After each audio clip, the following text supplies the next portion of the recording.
Pemirsa, Perdana Menteri Australia Anthony Albanese menyambut baik kunjungan Presiden Joko Widodo di Australia. Jokowi diajak naik kapal untuk menikmati pemandangan di Sydney.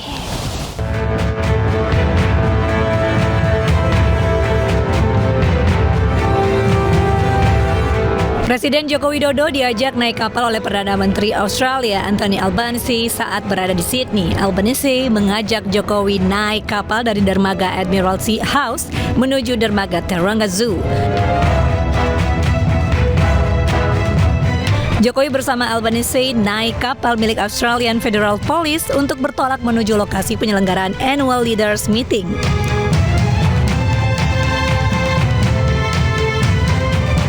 Adapun kegiatan naik kapal bersama merupakan balasan dari Perdana Menteri Australia bersepeda pagi menikmati suasana Kebun Raya Bogor pada 6 Juni 2022.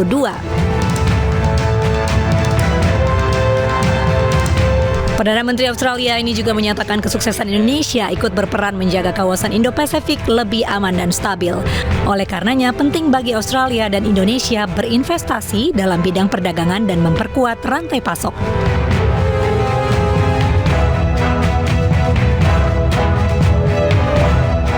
Pemirsa, usai menunaikan ibadah haji 2023, ratusan jemaah haji gelombang pertama asal DKI Jakarta tiba di Terminal 2 Bandara Soekarno-Hatta, Tangerang, Banten. Wajah bahagia terpancar dari ratusan jemaah haji kloter 4 debarkasi Jakarta Pondok Gede. Untuk gelombang pertama yang tiba adalah kloter 4 asal DKI Jakarta dengan jumlah 371 termasuk 3 orang PPIH. Mereka tiba dengan menggunakan pesawat Saudi Airlines dengan nomor penerbangan SV5326.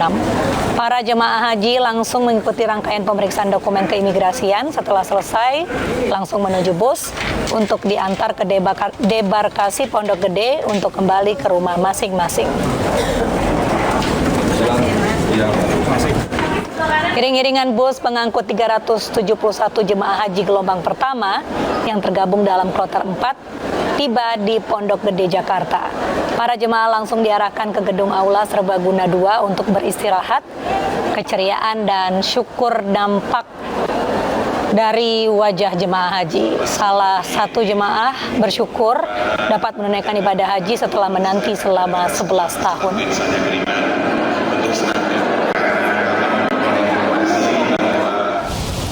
Sementara itu, pemirsa, jemaah haji asal embarkasi BTH 01 Batam jadi kloter pertama yang diterbangkan ke tanah air.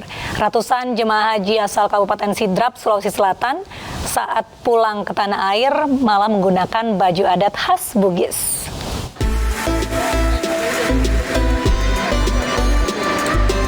...367 jemaah haji asal Batam yang tergabung dalam kelompok terbang BTH 01 ini Senin sore waktu Arab Saudi diberangkatkan ke kota Jeddah. Pada pemulangan jemaah pertama terdapat 18 kloter dari berbagai embarkasi dengan total jemaah sebanyak 7.131 jemaah. Para jemaah akan menempuh perjalanan udara kurang lebih 9 jam dari Arab Saudi menuju tanah air. Rasanya bercampur aduk, Pak, ya. Senang iya, sedih iya. Cuman bisa berdoa semoga Allah bisa mengundang kami kembali ke sini untuk bisa haji maupun umroh bersama keluarga tercinta. Sangat sedih sekali ya, pasti kita akan kangen sekali ya bagaimana juga dengan rumah Allah ya, Baitullah, dan juga sebelumnya karena kami dari gelombang 1, kami juga sangat sedih sekali pada saat kita meninggalkan Madinah, di mana kita meninggalkan makam ya Rasulullah SAW, dan kami juga sedih juga karena kami mengingat terkait dengan perjuangan kami pada saat di Armuna. Sementara itu, ratusan jemaah haji asal Kabupaten Sidrap, Sulawesi Selatan saat pulang ke tanah air menggunakan baju adat khas Bugis. Baju adat yang diberi nama baju turung ini sudah turun-temurun dipakai para jemaah yang akan kembali ke tanah air. Sesampainya di tanah air, nantinya para jemaah akan dibawa ke Asrama Haji Makassar dan selanjutnya akan diantar ke daerahnya masing-masing. Dari Makkah, Arab Saudi, Tim Liputan iNews melaporkan. Angka jemaah haji wafat dalam pelaksanaan ibadah haji 2023 tergolong tinggi. Hingga saat ini jumlahnya mencapai 311 jemaah yang wafat di Tanah Suci. Dari data Siskohat Kemenak, jumlah jemaah yang wafat selama pelaksanaan penyelenggaraan ibadah haji 2023 mencapai 311. Menteri Agama sekaligus Amirul Hajj meminta kepada para jemaah, khususnya lansia dan juga jemaah yang beresiko tinggi, agar tidak terlalu berlebihan dalam melaksanakan ibadah yang sifatnya sunnah.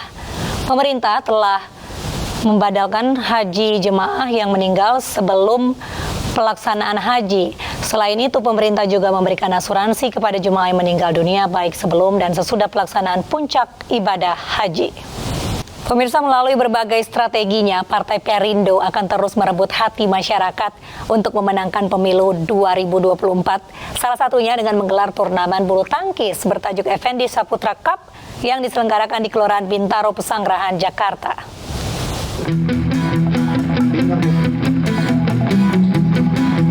Turnamen bulu tangkis bertajuk Effendi Saputra Cup yang digelar sejak 16 Juni 2023 kini telah memasuki babak final. Turnamen yang diikuti 22 pasangan ganda bulu tangkis warga RW 12 Kelurahan Bintaro, Kecamatan Pesanggerahan, Jakarta Selatan ini dimenangkan oleh pasangan ganda Irfan dan Bakri yang berhak mendapatkan piala dan uang tunai dari Partai Perindo. Dengan bulu tangkis, dengan olahraga, kita berharap ada wadah positif buat anak-anak muda ini untuk menyalurkan energinya, dan hari ini kita buktikan, dan ini mungkin akan berkesinambungan, akan ada turnamen-turnamen berikutnya, baik itu di sini maupun di wilayah lain yang juga kita renovasi lapangannya untuk kita berikan sarana dan prasarana olahraga buat masyarakat. Luar biasa, kita juga mengucapkan terima kasih kepada Bapak Effendi Saputra yang telah mengadakan turnamen Effendi Saputra. Semoga di kedepannya kami masih juara kembali. Turnamen ini digelar untuk memfasilitasi masyarakat khususnya anak muda berolahraga, sekaligus mencari bibit muda di olahraga bulu tangkis. Dari Jakarta, Muhammad Zulhilmi Roma Romadona, iNews melaporkan.